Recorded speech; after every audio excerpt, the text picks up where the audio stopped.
ഇത് മാസ് മോട്ടോഴ്സിൽ നിന്നാണ് നമ്മൾ ഹോണ്ട ഡിയോ വണ്ടി വർക്കിനായിട്ടുണ്ട്. അതിനകത്ത് നമുക്ക് പറഞ്ഞിരിക്കുന്ന കംപ്ലയിൻറ്റ് ഒന്നും നമുക്ക് ഫ്രണ്ട് സൈഡിൽ നിന്ന് വെട്ടൽ അനുഭവപ്പെടുന്നുണ്ട് വണ്ടി ഓടിക്കുന്ന സമയത്ത്. പിന്നെ അത് ബ്രേക്ക് കുറവ്, ബ്രേക്ക് പിടിക്കുമ്പോൾ നിൽക്കാത്തൊരു കണ്ടീഷൻ ഉണ്ട്. പിന്നെ ബാക്കിൽ തന്നെ ഈ ഓൾറൗണ്ട് ഗാർഡ്, സ്റ്റീലിൻ്റെ ഗാർഡ് ഉണ്ട്, പ്രൊട്ടക്റ്റീവ് ഗാർഡ്, അതിൻ്റെ ഒരു ഭാഗം വെൽഡിങ് വിട്ടുപോയിട്ടുണ്ട്. അപ്പോൾ നമ്മൾ ബ്രേക്കുമായി ബന്ധപ്പെട്ട അതിൻ്റെ ഭാഗങ്ങൾ ചെക്ക് ചെയ്യുന്ന സമയത്ത് ബാക്കിലത്തെ ബ്രേക്ക് ലൈനർ മാക്സിമം അഡ്ജസ്റ്റിങ് കഴിഞ്ഞാൽ നിൽക്കണേ. പരമാവധി അതിൻ്റെ ഇൻഡിക്കേഷൻ നോക്കുമ്പോൾ അറിയാം നമുക്ക് പരമാവധി മാക്സിമം ഉപയോഗിച്ച് കഴിഞ്ഞിട്ടുണ്ട്. അപ്പോൾ നമുക്ക് ബാക്കിലത്തെ ബ്രേക്കിൻ്റെ ലൈനർ എന്തെങ്കിലും നമുക്ക് ചേഞ്ച് ചെയ്തിടേണ്ടതായിട്ടുണ്ട്. പിന്നെ അതേപോലെ തന്നെ ഫ്രണ്ടിൽ വന്ന ബ്രേക്ക് കേബിളുകൾ കംപ്ലയിൻ്റ് ഉണ്ട്. ഫ്രണ്ടിലേക്ക് വന്ന കേബിൾ എന്ന് പറഞ്ഞാൽ ഒന്ന് ബാക്ക് ബ്രേക്കുമേന്ന് ഫ്രണ്ടിലേക്ക് ഒരു കമ്പൈൻഡ് ബ്രേക്കിങ് വന്നുണ്ട്, അതിൻ്റെ കേബിളാണിത്. പിന്നെ ഫ്രണ്ട് ബ്രേക്ക് സാധാരണ നമ്മുടെ ഫ്രണ്ട് ബ്രേക്ക് തന്നെ റൈറ്റ് സൈഡിലെ ഹാൻഡിൽ ലിവർ ഉപയോഗിച്ച് വർക്ക് ചെയ്യുന്ന ബ്രേക്ക്, രണ്ട് ബ്രേക്കിൻ്റെ കേബിളും വലിഞ്ഞേക്കാണ്, ഔട്ടർ വലിഞ്ഞ് നിൽക്കണേ. അപ്പോൾ ഈ ബ്രേക്ക് കേബിളുകൾ മാറ്റിയതിന് ശേഷം ബാക്ക് ബ്രേക്ക് ലൈനർ മാറ്റി കഴിഞ്ഞാലാണ് അത് 100% പെർഫെക്ഷൻ ആവുള്ളൂ. അപ്പോൾ ആ രണ്ട് ഭാഗം ചെയ്ത് കഴിഞ്ഞാൽ അത് ക്ലിയർ ആയിക്കോളും. പിന്നെ ഫ്രണ്ട് വെട്ടൽ കാണിച്ചേക്കുന്നത് നമുക്ക് ഈ ടയറിൻ്റെ പ്രോബ്ലമാണ്. ടയർ അലൈൻമെൻറ്റ് നമ്മൾ നോക്കുന്ന സമയത്ത് നമുക്ക് ഫ്രണ്ട് വലതുവശത്തും ഒരു അല്പം കൂടുതലായിട്ട് തേമാനമുണ്ട്. തന്നെയുള്ള വണ്ടി നമ്മൾ ഓടിക്കുന്ന സമയത്ത് നമുക്ക് ശരിക്കും ഹാൻഡിലുമ്പോൾ നല്ല രീതിയിൽ ഷിവറിങ് കിട്ടുന്നുണ്ട്.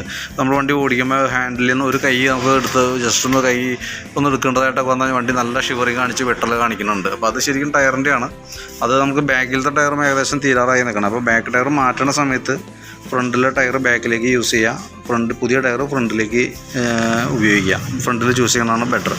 ശരിക്കും ഈ മോഡൽ വണ്ടി, അതായത് ഫ്രണ്ട് ടയറും ബാക്ക് ടയറും ഒരേ സൈസുള്ള വണ്ടികളിൽ സ്കൂട്ടർ മോഡലിൽ ഉപയോഗിക്കുന്ന സമയത്ത് എപ്പോഴും നമുക്ക് ബാക്കിൽ നിന്ന് ടയർ തീർന്നാലും ഫ്രണ്ട് ടയർ ബാക്കിലേക്ക് ഇട്ടതിന് ശേഷം പുതിയ ടയർ ഫ്രണ്ടിൽ ഉപയോഗിക്കുന്നതാണ് ഏറ്റവും ബെറ്റർ കേട്ടോ. കാരണം അതാണ് നമുക്ക് ഓടിക്കാനായിട്ട് കംഫർട്ട് കിട്ടും. അതേപോലെ തന്നെ മാക്സിമം നമുക്കത് ഉപയോഗിച്ചെടുക്കാനായിട്ട് പറ്റും. ഇതല്ലെങ്കിൽ കുറച്ച് ഓടുമ്പോഴത്തേക്ക് റൈറ്റ് സൈഡ് തേമാനം ഉണ്ടാവും, വെട്ടൽ, സൈഡ് വലിവ് കാര്യങ്ങളൊക്കെ ആയിട്ട് അതിൻ്റെ ലക്ഷണങ്ങൾ കാണിച്ചുകൊണ്ടിരിക്കും. പിന്നെ സ്പീഡോമീറ്ററിൻ്റെ വർക്കിംഗ് അല്ലാത്തത് കേബിളിൻ്റെയാണ്. അപ്പോൾ നമുക്ക് ആ മീറ്റർ കേബിൾ അഴിച്ച് അത് മാറ്റിയിട്ട് കഴിഞ്ഞാൽ അത് ക്ലിയർ ആയിക്കോളും. പിന്നെ ബാക്കിലത്തെ ടയറും ഈ പറഞ്ഞ രീതിക്ക് 100% ക്ലിയർ ഒന്നുമല്ല, അത് മാറ്റാറായിക്കൊണ്ടിരിക്കണു. അതിൻ്റെ ഇൻഡിക്കേഷൻ മാർക്കാണ് ഈ വന്നെ ഈ ലൈനിനോട് ചേർന്നിട്ടുണ്ട്. അപ്പോൾ മാറ്റിയിടുമ്പോൾ അത് റൊട്ടേറ്റ് ചെയ്തിടാനായിട്ട് ശ്രദ്ധിച്ചാൽ മതി കേട്ടോ. അപ്പോൾ ഞാൻ അതിൻ്റെ ഇപ്പോൾ നിലവിൽ നമുക്ക് ബ്രേക്ക് ലൈനറും ബ്രേക്കിൻ്റെ കേബിളുകളൊക്കെ മാറ്റി വരുമ്പോൾ ഏകദേശം എത്ര കോസ്റ്റ് വരുമെന്ന് ഒരു എസ്റ്റിമേറ്റ് ആക്കി നോക്കിയിട്ട് അതിൻ്റെ ഡീറ്റെയിൽസ് ഒന്ന് വാട്സാപ്പിലേക്ക് ഇട്ടേക്കാം. അപ്പോൾ വീഡിയോ ഒന്ന് കാണാം, അതിന് ശേഷം നോക്കിയിട്ടൊന്ന് റിപ്ലൈ ഇടാം. ബാക്കിലത്തെ നമുക്ക് ഈ ഓൾറൗണ്ട് ഗാർഡ് സ്റ്റീൽ ടൈപ്പാണ്. അപ്പോൾ നമ്മൾ വെൽഡ് ചെയ്യുന്ന സമയത്ത് ഓൾറെഡി നമുക്ക് ഈക്ക് മുമ്പും ഇവിടെ വെൽഡ് ചെയ്ത് ഉണ്ട്, ഇതും ഈ ഗാർഡ് തന്നെ. അപ്പോൾ അതിൻ്റെ ഈ ഭാഗത്തൊക്കെ വീണ്ടും പൊട്ടലുണ്ട്. ഇവിടെയൊക്കെ നോക്കുമ്പോൾ പൊട്ടലുണ്ട്, ശരിക്കും പൊട്ടിയിരിക്കുകയാണ്. അപ്പോൾ അതും കൂടി ഒന്ന് ചെയ്യിക്കാം. കാരണം എന്ന് വെച്ചാൽ സ്റ്റീൽ വെൽഡിങ് ആണ് നമുക്ക് ഇതിന് വേണ്ടത്. കാരണം അത് കിട്ടുമെന്ന് നോക്കട്ടെ, നമ്മുടെ അടുത്തില്ല, പുറമെയാണ് ചെയ്യേണ്ടത്. ചെയ്യാൻ പറ്റുമോ എന്നുള്ള ദിവസം നോക്കുന്നത് ഉണ്ടെങ്കിൽ അതുകൂടി ക്ലിയർ ചെയ്യാം കേട്ടോ.